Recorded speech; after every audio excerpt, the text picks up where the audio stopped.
ఉర్రూతలొగించిన వ్యక్తి గాయపడ్డ ప్రజల పాట అని చెప్పాడు.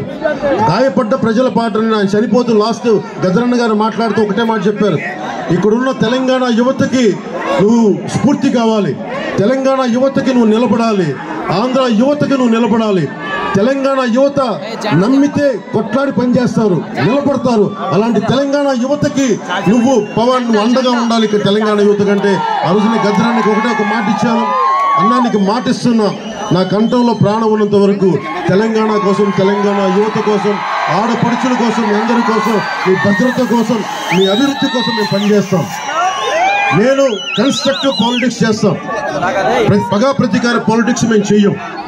ఈ రోజున కూడా మేము కోరుకుంటుంది భారతీయ జనతా పార్టీ సంపూర్ణంగా తెలంగాణలో రావాలి అంటే మనస్ఫూర్తిగా ప్రతి జన సైనికుడు, ప్రతి పవన్ కళ్యాణ్ అభిమాని మీరు ఖచ్చితంగా మనం ఒకసారి భారతీయ జనతా పార్టీ వైపు చూడాలి అని మనస్ఫూర్తిగా ఈ వేదిక నుంచి నేను కోరుకుంటా ఉన్నాను.